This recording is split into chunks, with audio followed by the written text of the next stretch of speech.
it's all going to be okay, because it all has to be. It all has to go the way that it's supposed to go. And the things that I can control, I'm going to do.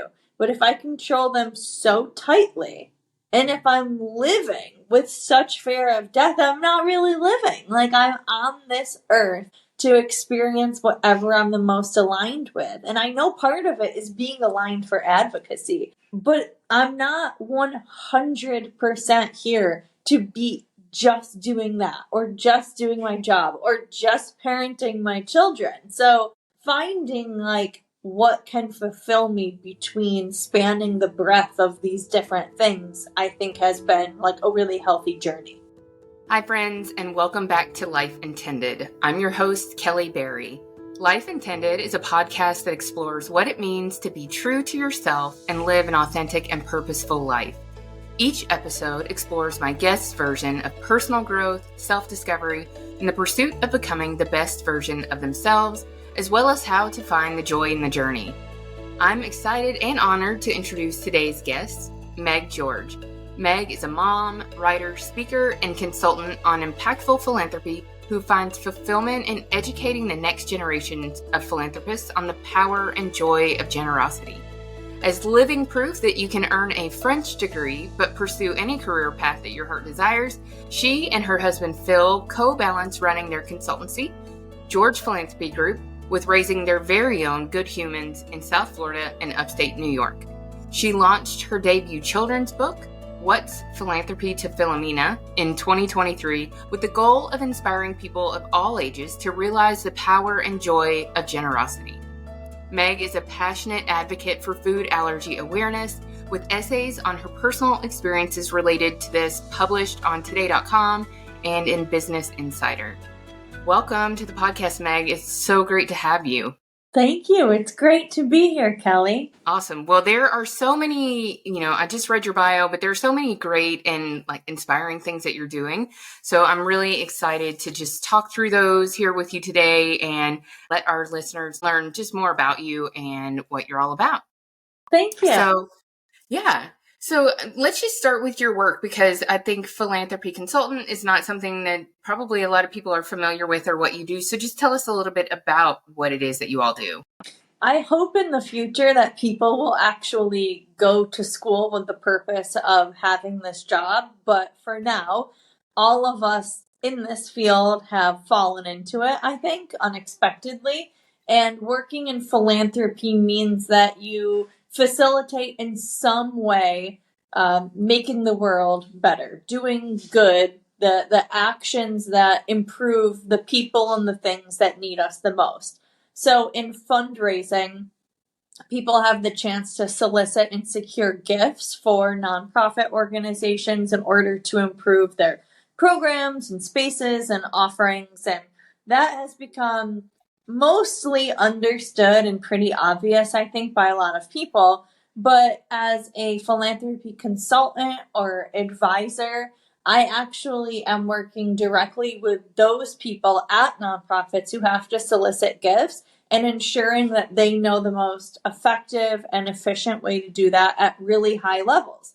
So there are the mailers and the email blasts that everyone's used to getting a lot of.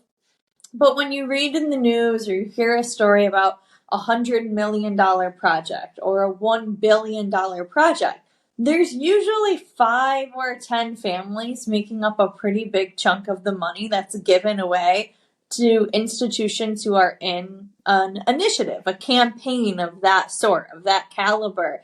And my husband and I advise people on how you would facilitate those huge investments at the really high levels that totally transform organizations and therefore the communities and countries even sometimes that they're in. I also advise families on how to give their money away really meaningfully, because people want to feel like their gifts are impactful. I mean, even if we're giving $100 away, we hope it's being used really well and driving some sort of outcome. So I help families set up a foundation where they can go through that process in a really legitimate and organized way and train their kids, different generations, on how to be philanthropic too. I love that.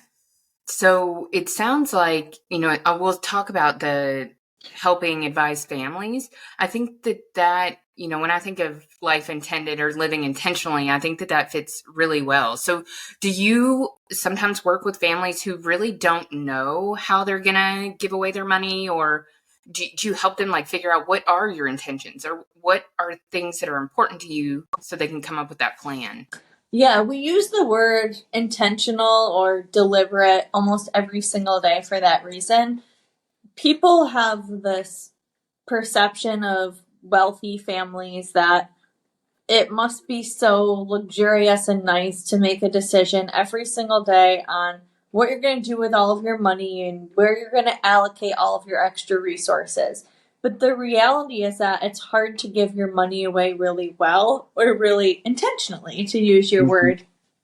And that's because there are so many millions at this point of nonprofits fighting for few families' money relative to how many people live on this world. And those families have to be super deliberate about where they're going to make an investment.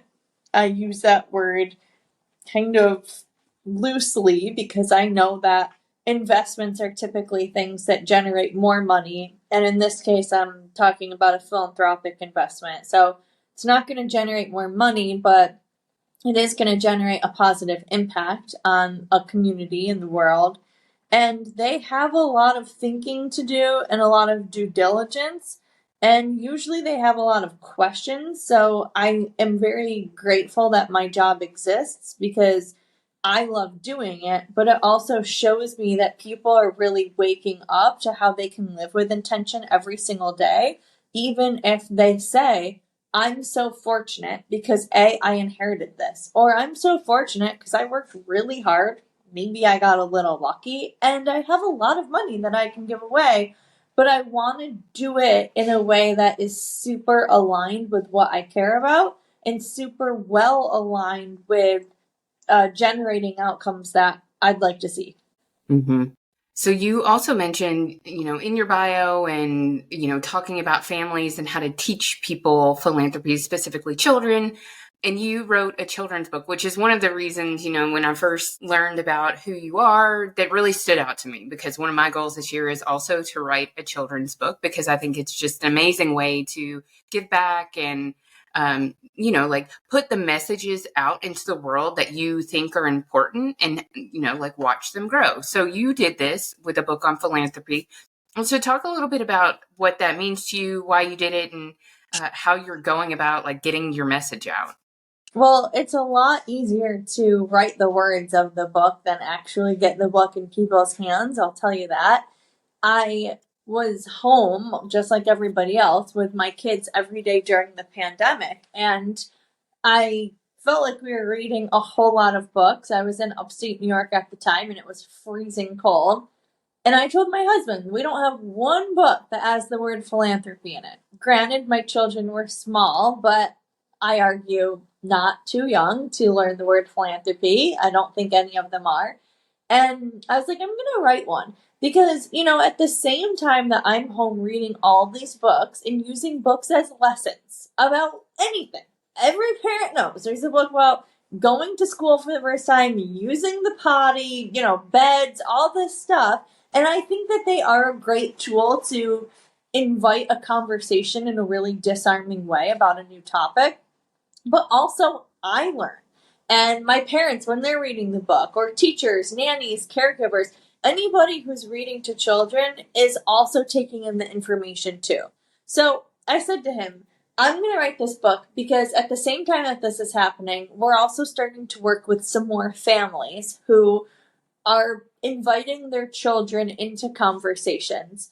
And there's something very fascinating that's happening with money in America, which is that we use the word next gen a lot, or rising generations. And it used to be that the next gen of billionaires are people who are like 56 years old and they're, maybe they're inheriting their parents' money. And then all of a sudden we started to get calls from people who were saying, hey, this person wants to be really philanthropic super deliberately, and he wants you to train his daughters on being a part of it. They're 17 and 19, right? So I'm like, wow, times are changing. Not that my children's book is suitable for a 17-year-old, but what if we get out ahead of that? Whether or not any of the kids right now who have a copy of my book become billionaires, if they grow up to believe that they are philanthropists, that's what they'll be. And whether that's with $20 because it's what they have, or $1 million because it's what they have, it should be a household conversation just like anything else. It's the only way that the trends in charity are going to change is if everybody rising in the next gen grows up with this as basic knowledge and understanding of part of life. Right. It's another one of those like practical life things that people should be talking about and they should be learning about, but that we're not when we're learning about all of these other things that really aren't going to help shape us as people or really be useful in the future at all. Yeah. Yeah. So true. So how are you getting your book out there and the message, and what have you seen as a result of it? Yeah. So I launched my book at the Breakers in Palm Beach, which was really, really fun and definitely one of the most fulfilling experiences I've had in my life. And I felt like at that point, there was enough attention around the event itself that it opened some doors for me to introduce the book to different groups. And any chance I've had to speak at a school, whether that be a public school or a private school, different messaging, or a bookshop or a children's boutique, any place that really will have me, I've gone to and signed copies and spoken to children and asked them questions and let them ask me questions. And it has been incredibly rewarding, to say the least, and really funny. I mean, the things that these kids say or ask. Almost every school has had a child who's asked me if returning their things back to Amazon is philanthropy, which is so great because it's been a really good starting point for the rest of the conversation on what it is. And the response has been almost emotional for me. It's been so positive from parents and teachers who say, we've never had a book like this. I bought 5 more copies. I had one person say, I shipped these books to Australia. I know they don't have anything like this over there. So I don't even know. It's crazy to think of that. I don't even know all of the people who have my book. But I went to a gala in Palm Beach not so long ago. And the woman sitting next to me said, my son loves this book about philanthropy, about this little girl, and a friend gifted it to us for at the holidays. And I was like, I wrote that book. She was like, no way. She took out her phone and she showed me a video of him reading the book. And the world is really small. And with my kind of personality, and probably yours too, you constantly need to be feeling like you're having an impact and you're doing something and you're bringing something to the world and making it better. Like, I'm so driven by that. And once you produce something in writing, it's like part of your legacy. Like, even on my days that feel slow, good things are happening from what's in the book. So I keep trying to tell myself, like, it's okay if you're not promoting it all day, every day, because you do get sick of the self-promotion aspect of it. But I do try to mark my calendar for posts or outreach to more libraries and schools and boutiques, and I think it's easy to do that around the holidays when generosity is on people's minds, but overall it's going really positively. That's great. I'm going to include the link to your book in the show notes. I've not ordered it yet, but I'm going to. I have a daughter who's going to be 2 next week, so we'll be her. That's awesome. We'll be introducing that to her as well. That's amazing. And I think, I definitely relate to the wanting to make an impact. And, part of my goal with this podcast is really just to highlight people's stories and bring awareness to things. And I think that sounds like what the book is all about, bringing awareness to what it is and helping people at a young age truly understand what it is so they can figure out how they're going to make it a part of their lives as they grow and, different opportunities present themselves. Yep. I love that. I guess let's shift gears because we are both moms, and I know you've got 2 young children and 2 older children, right? Yeah, I do. I have 2 teenage stepsons, and then I have a son who's 8 and a daughter who's 6. Okay. Talk to us some, because in your introduction, I talked about your daughter's experience, or really your all's experience with food allergies. And I would love to, I know part of your mission is to bring awareness to that too. So I'd love to give you some time to talk about that and your experience as well. Thank you for asking about that. My daughter had gone through a really horrific allergic reaction to cashew milk ice cream a couple of years ago, and we didn't know at the time that she was allergic to cashews. So food allergies are this really life-threatening disease, this life-threatening sickness that people have that's not always recognized as such, because there is a mentality around it being an inconvenience. And guess what? It is super inconvenient to feel like you can't just go anywhere and eat, or to feel like when your friends come over, you have to ask them to wash their hands and not bring certain snacks. But the more that people know about food allergies, I think the more lives that can be saved. And there's some really selfless and incredibly brave people who work a lot in the nonprofit space around food allergy awareness and advocacy.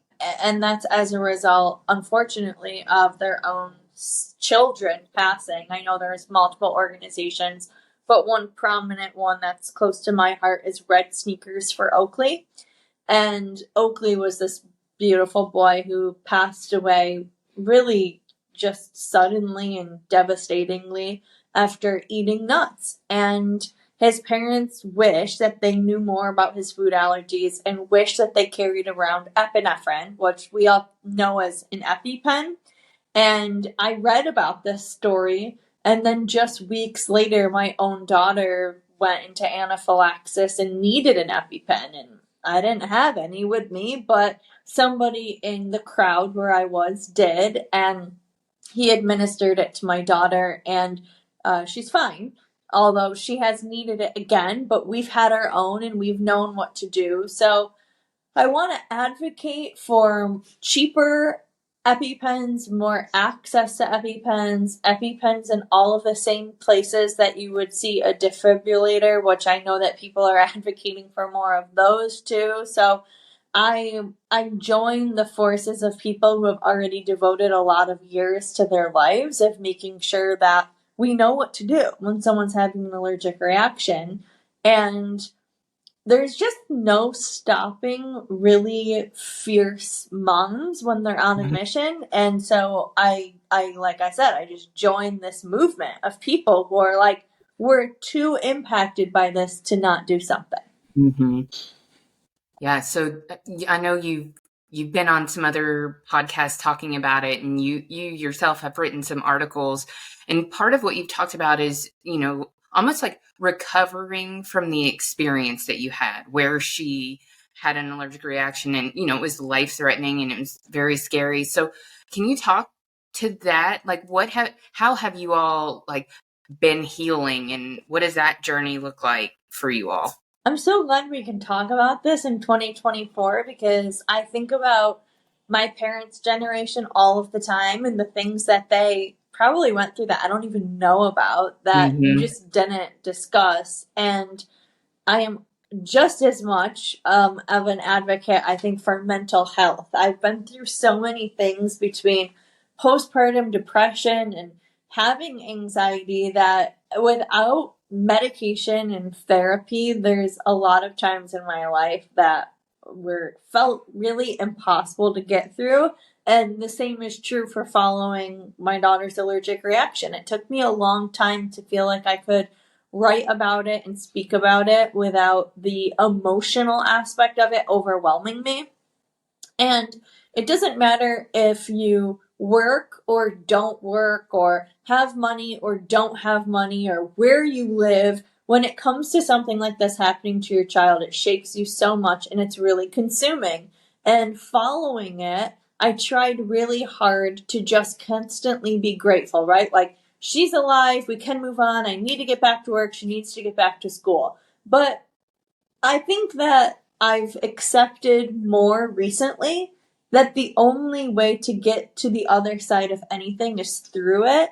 And I've had so many tendencies to go around everything and just living through it and reliving the experience and going back to where it happened and meeting the person who saved her life and meeting these wonderful people who founded Red Sneakers for Oakley. It's like all of these things have just been little steps in healing myself to a point where I can talk about the experience in a healthy way. And now I know I'm meant to. I have to take what happened to me and I have to help save other people and raise more awareness. So I'm not shy to say that I spent a lot of time in therapy, because I did, and I wrote that in the article for the Today Show, and I got so many emails, Kelly, of other parents basically saying, thank you for saying that part of it, because if your child has anything and you need therapy, you're almost just wondering, like, is this just easier for everyone else? Why is parenting so hard? Then you add one more challenging thing to it, and it just feels like a little too much, right? So the more honest we all are about how hard this is, we just feel less alone, feels better. Yeah. Yeah. I've had, even just since starting this podcast, I've had more conversations with people who've heard something maybe a guest has said or something I've said on the podcast where, they just think, I'm the only one who has a hard time with this, or I'm the only one who thinks, this experience is hard, or, that everybody else can just like handle more than me. Yeah. And to your point, I think it's hard for all of us. And until we're getting these stories out and being like a combination of a little bit more vulnerable and a little bit more willing to like lean into it, then we're just going to continue on that path. But I think, when anything like that happens, and this is kind of a combination of my own personal experience and then like reading a lot about experiences like yours, the feelings are complex, because on one side you're thankful and on the other side you are mourning a lot. There's a lot that any type of situation like this, you're losing things. You mentioned like freedom. Your daughter is now expected to be like an advocate for herself and, grow up really fast. And there's just a lot of things that you have to take the time to process, because if not, you're just going to be full of anxiety, or, if you don't let the emotions out, like they're going to come out in some way, whether it's anxiety or illness or anything like that. 100%. I think I mourned the most the idea that we'll ever live a life that's like stress-free. And I am fully aware when I say that no one is. But it's so nice and easy to dream that your life would have been perfect without this thing. And I still have moments where I am just not having a good day and I let myself go there, where I'm like, her college. Oh, it's going to be the most dangerous and stressful 4 years of her life. Or like, I let myself go to those places. I think all of us have those like hours, especially before bed, when I've stayed up too late and I'm like, what's the worst possible thoughts I could have right now, just to keep myself up a little bit later? And, before I doom scroll for an hour, how anxious can I get myself? But I've said them all out loud now, and I've said them to my therapist and my husband, and I'm like, it's all going to be okay. Because it all has to be. It all has to go the way that it's supposed to go. And the things that I can control, I'm going to do. But if I control them so tightly, and if I'm living with such fear of death, I'm not really living. Like, I'm on this earth to experience whatever I'm the most aligned with. And I know part of it is being aligned for advocacy, but I'm not 100% here to be just doing that or just doing my job or just parenting my children. So finding like what can fulfill me between spanning the breadth of these different things, I think has been like a really healthy journey. Mm-hmm. Yeah, it sounds like it. And it does sound like there's so much alignment in like what you're doing and what you experienced, and the almost like the, I don't know, the window into how you can use your experience to help others. So, although hard, I do think that there's a lot of value that you're probably contributing, and, truly a lot of lives that you'll be able to save because you have the info and the platform to do that with. Yeah, I hope so. Yeah. So tell me, another thing you mentioned in your bio was like, you all are raising good humans. So I always like to talk to other moms about like what your philosophy is on parenting, or what your even like intentions are. So can you talk a little bit about like how you all go about parenting and raising these good humans? Yeah, and if you asked me a month ago, my answer probably would have been even different than it is today. And 3 months before that, different yet again. So I'm constantly evolving as a parent, but I'll tell you my controversial latest thing is that I'm just not reading anymore about parenting. I don't send me an article. I'm done learning right now. This is my sabbatical from learning. Now I'm just doing. I'll tell you this like interesting analogy that I keep applying to so much of life, which is that I know this woman, Nancy Brinker, who a lot of people know. She is a former U.S. ambassador, and she founded Susan G. Komen, which is really the most probably widely known breast cancer research nonprofit, maybe in the world, probably in our country though. And there's so much research done on breast cancer that we know a ton about it. And thank God, because tons of lives are being saved through everything that we found out, and we needed money to find all of that out.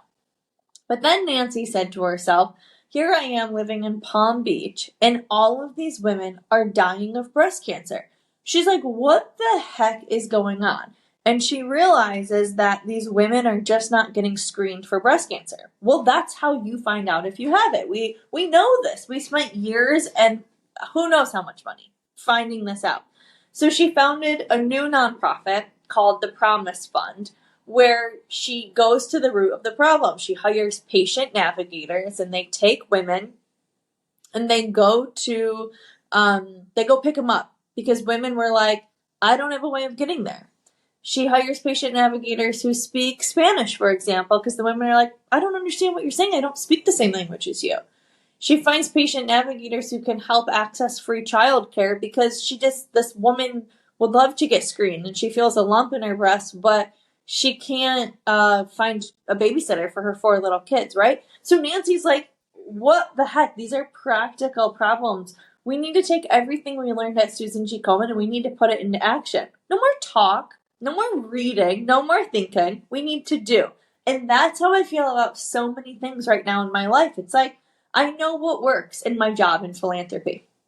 I know that books work. So I'm like, I need to stop talking about it. I need to write a book. And then I need to get it in people's hands. And I've read so much about how to parent a child who has huge feelings or who is gifted or who is all these different things. And now I'm like, I am done reading. I am just doing. So that's my first thing I'll say is like, I'm in my just doing era. I don't want to read one more book on how to be a parent. I'm like, I have instincts. I am a mother. I know what's best for my team. I need to trust myself. And when I don't, I need to ask the other people that I trust what they would do, and I can take that or leave it. I don't have to do exactly what they say. So I've had this like revelation in the last few weeks, and I would say that is helping me just make decisions like on the spot to stop caring so much about what other people think. Because when I'm on like Instagram way too much on all these parenting accounts, I start getting kind of nervous that I'm not doing the right thing, or my friends are doing it differently, or that people at my kid's school or the playground or whatever are going to judge me because there's 400,000 likes on this post, even though I don't agree with it. And now I'm like, no, I need to sit in my own truth of who I am as a mom. And I have one child who's like really loves to share emotions and feelings so impulsively, and I shouldn't be so embarrassed by that. That's not a reflection of me being a bad mom. That's me just allowing that human being to work through their feelings at that time, and we're going to come to the other side of it. So lately I'm like, raising good humans means that I need to be completely honest with my kids about when I'm being philanthropic, how I like to be generous, what I think of something. I'm even starting to be honest with them about politics because we live in Florida, and they ask. They say, so-and-so loves this person, or so-and-so said this person's awful. And I say, this is my opinion, but you're going to create your own opinion. You're going to have your own gut and your own judgments of how this all goes. So my advice to anyone who's like on the journey or feels like there's just so much noise and you just want your kids to be good, solid people is you probably already know what to do. So just do it. And don't worry that we're all judging you or thinking that you're a bad mom because your kids flip out, or because you parent really gently, or because you take your kids and you leave a restaurant when something's happening. It's like, no, we just need to respect who you are as a parent. And that's what I expect of people. And the less I care of what they think, the more secure I feel in my family unit of being like, telling my kids, like, you're great people, and here's the things you need to do to continue to be great people. Yeah, that's great. A common theme that has come up in the past several interviews I've done too is that trusting your instinct. So I love that you're like applying that to parenting. You know, as a mom of a young child, you are so right. Like it is information overload out there on what to do, how to act, how to handle, what to expect. And the truth is, you know, you do kind of have to just do. And you do need to sit with like, what kind of children do I want to raise? And how do I want to be? Like, how do I want to be as a mom? How do I want my relationship to be? But then you know what to do. And the more you act on it, the more confidence you'll have in those decisions, and that you're doing the right thing, and that, you know, you're doing the right thing for your kids and your family dynamic and your goals, and not, you know, somebody else's that has a big Instagram account. Exactly. That's how I feel too. Yeah. I love that. Yeah. So let's shift a little bit back to work, because another thing that you and I have in common is that we both work with our husbands. So you mentioned in the beginning you have a French degree. So just talk a little bit like how you came to start doing what you do and working with your husband, and, you know, what that's like. Yeah. It's not for the faint of heart, but I've only ever known it, really. So I went to college in upstate New York, and then in central New York in Syracuse, and I stayed there and worked at my alma mater in their advancement office, which is what these institutions essentially call the fundraising and marketing and communications offices. And my job was to go meet with alums in different cities and solicit them for gifts. So I would go to like New York City and DC, Philadelphia, and honestly, like, it's places I had never gone before. I grew up, I never really ever left central New York growing up, except once on a class trip to France, which is when I decided I would get a French degree. So that says a lot about me as a person. I am a planner, but I didn't have a good plan with the French degree. However, I think that was probably my first gut trusting moment, because I was like, this is going to work out, but my parents are asking a lot of questions. I don't have all the answers, so I'm going to have to, you know, keep them content for a few years here until I know exactly what the future will be. But I know there will be one. and I don't know where it's going to be. I just know I won't be a teacher. So when my alma mater was like, you should apply for this job, and I'll send you around, and you seem bold and friendly enough, would you do it? I was like, yeah, why not, right? And I met a lot of interesting people, and I learned a lot about the world, and that was the first time that I realized I knew very little and that I had not been exposed to really anything at all.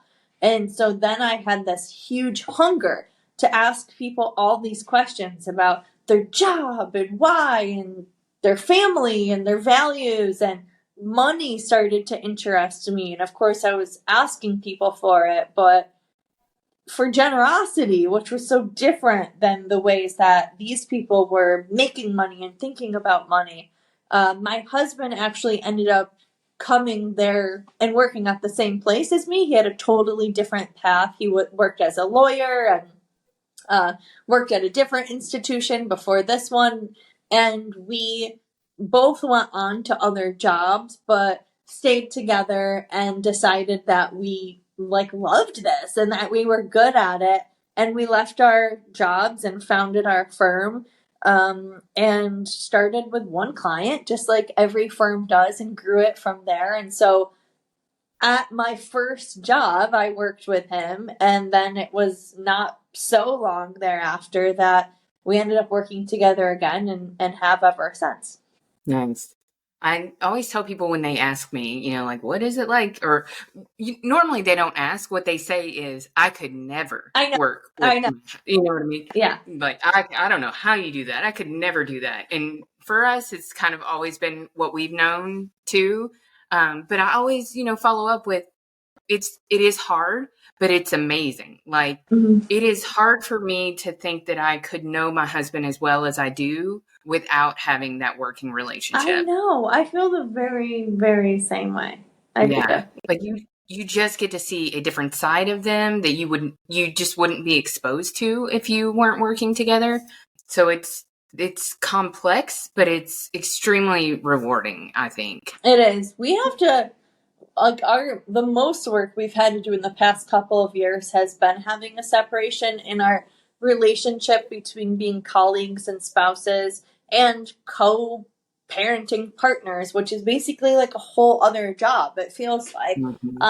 And so I do really respect the idea of direct communication, space, time that is devoted just to one thing or the other. And it's hard to have that kind of discipline, but you feel it when you don't. Like, we just had to be on a Zoom together, and we were yelling at each other about my clothes being out all over. And I was like, if you were my colleague, you could never just yell at me that there's clothes everywhere. He's like, I can't work like this. I was like, okay, well, maybe if you were my colleague, you could be like, why are your clothes everywhere? We're trying to work here. But the lines are blurred. You got to know how to work through them a little bit. Yep, I totally understand that too, because, as a business owner, as a mother, as a wife, and all of the other roles really that you have, it just feels like the space that you have to communicate about anything is shrunk. And so, you do have to be a very effective communicator, be very clear about, okay, now I'm going to shift from talking about that to talking about this totally separate thing. And, we got to move on. We just got to move through things. Totally. Yeah. Yeah. Yeah. It's hard, but fun. Hard, but fun. And, and rewarding. It's pretty incredible to build something together. It I is. feel like. It's my husband has a tendency to always want more and to get the next thing and to I think move the goal line, move the goalpost. And I'm not like that. I'm pretty reflective and comfortable in looking back and celebrating what we've done and feeling really accomplished. And we balance each other out in that way because I can't get too comfortable. You only eat what you kill when you own your own business. And my husband has to push us. But I also have to temper him to say, we did achieve that. And we did. We need to be proud of that. And, I'm also really, I would say, passionate too about equity in households. And so it makes it even easier for me to like think about and speak on that topic because we work together. Eve Rodsky has written 2 books that I love. One is Fair Play, and one is like Unicorn Space or Finding Your Unicorn Space, I think it's called. And she is a total pioneer in the space around making sure that things are equitable. That doesn't mean equal. Someone might be a stay-at-home dad or a stay-at-home mom and handle a whole lot of tasks, but another parent who works outside of the household comes home and then has to have his or her responsibilities as well. So when you both work outside of the household and in the household, the work that you do in the household is unpaid labor. So we have that conversation like somewhat frequently because the worst thing in the world is playing tit for tat and keeping track of what you do and what the other person does. But the best conversation in the world is just agreeing up front the things that you'll do and not bringing them up. So I like that part of working together. It's like we both know what we're doing during the workday. And sometimes during the workday, he hears me on the phone for a while trying to get through to my son's pulmonologist, right? Or I'll ask him to do that because I'm getting on a Zoom. So that's made it nice for parenting too. Yeah. You were actually the first person that I ever saw like post about Fair Play. Or I think maybe you mentioned it on your website and I looked it up, but since then I feel like I've seen it everywhere. And I've listened to a few podcasts that she's been on, and that is, like it definitely feels very close to home because we do have that like work together, parent together, home together relationship. But I think that's such a great book and concept for everybody because I just feel like that resentment can just fester and cause all kinds of problems. And she just gives you like, language to talk about it and ways to, like you said, even if it's not equal, there's some awareness, responsibility, and just sometimes like reallocation of things that can just make you appreciate the other person a lot more. I think so too. Eve is amazing, and she used to be a philanthropy advisor, so feels like a kindred spirit. Yep. Nice. Yeah. Yeah, I did not know that about her. Yeah. But I think that that's a great book and concept, and I know she's got a lot of tools with that as well. And I think, isn't Fair Play, she has created an entire like nonprofit around it? She has. There's like there's a Fair Play Institute. There's that deck of cards. I know Reese Witherspoon has really taken on promoting the concept also through video, I think too. So there's so many ways now to get access to it. Like I gift the book to people a lot. I mean, you can't really gift the book to couples that you see bicker because, it's a little offensive, but people who are getting married, you can give it to. And I usually say to them, like, I know typically, right, husbands like to say, I'm not reading that book, just tell me what it's about. But that's your first sign that you both need to read the book. So I think she has revolutionized men also being vulnerable about the things that they want to do in a household to make it feel smoother. It's like, who doesn't want a really positive relationship with your spouse? It's a win-win for all. Yeah, definitely. That's great. I'm glad you brought that up. So we're approaching time. I have one last topic I'd like to talk about, or question, I guess, and then a couple of end of the podcast questions. So what is a message that you would like to send out to the world? I would love to tell the world that philanthropy is a word that feels like it's been reserved for billionaires, and that we need to rely on people who have the most possible money to make our world better, but we don't have to wait for that, and we don't have to reserve it for them. We can all find ways to be generous through our time or the things we already have or our money. And we can teach our kids the same, that they have things that they don't use or they don't need, or better yet, that someone else could really use or need more than them. That our kids have skills that they can offer to the world without a return, everything does not need to be something that makes it more likely for us to get into college and get a scholarship and be seen as some amazing person to people. Like, the universe will reward your children for just being good people, and they're not too young to learn that. Very nice. So I have 2 end of the podcast questions for you. The first is, what is something personally or professionally that you would like to accomplish this year? Ooh, that's a good question. I've been thinking a lot about this because how is it almost June? June is this halfway mark of the year, and then you're like, I need to light a fire under my behind to get my things done. I would really like to formalize my participation in some advocacy around like EpiPen legislation. I know that they feel so expensive to families who need multiple packs of EpiPens for school and camp and home and, whoever's house they're going to. And that's not right. And I want to help with that. And I need to make sure that I'm always putting myself in a position to be activated as formally as I can be, so that I'm really genuinely helping with like tangible outcomes there.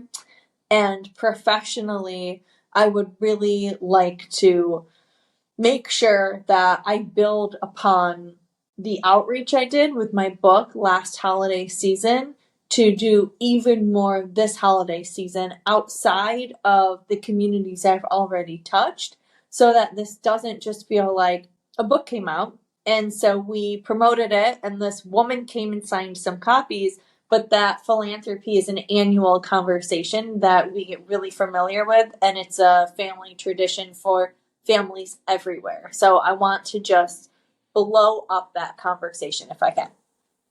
Yeah, I love both of those. Very well suited and very impactful.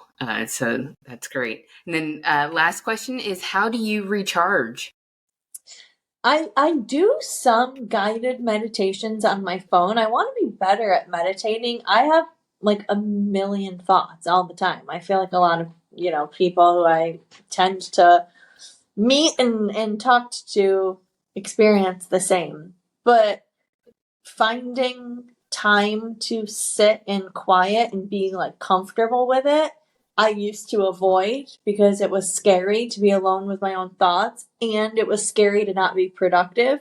But now I think that being alone and in quiet helps me recharge, even though I resisted it. So lately, like within the last 6 months, I'm using the Calm app to just release whatever I can that's being, kind of trapped in this head of mine, and try to come out after 20 minutes feeling a little lighter. Yeah, I love that too. I think a lot of, high achievers or, just in general, people who are living, I think, like an authentic life. Because I think when you're living an authentic life or doing something that's true to you, you do have a lot of thoughts and a lot of ideas and your mind is busy, but it's because you're excited about a lot of things. Yeah. And, you're driven. And I think that when you shift the value from productivity to rest and you start to put some value on that rest, that it is really good for, your mind, your health, and everything like that. Yeah, so, I agree too. Yeah, that's great. Well, this has been an amazing conversation. I'm so appreciative of your time, and I think that there's so many great messages in here, and I'm excited to get it out and let people hear it. Thanks for asking me all of these questions and being intentional to steal your theme on who you're bringing on and what you're sharing with the world. I appreciate you. Well, thank you. I appreciate you as well. And we will talk to you later. Thanks. Bye. Thank you all so much for listening to this episode. It's truly an honor to help bring these conversations to you. I do have a couple of quick favors to ask of you. While you're listening to an episode, could you take a screenshot and post that to your Instagram stories and tag me at Life Intended Podcast? And just let me know what your favorite takeaways were or what you liked about the episode. It really helps me to learn more about what you love and want to see more of. And if you have a few extra minutes, if you'd go to iTunes or wherever you listen, I'd love it if you could leave me a rating and review. Ratings and reviews are one of the best ways new listeners can find the show, and I'd love nothing more to grow this and help more people live a life intended. See you again here next week.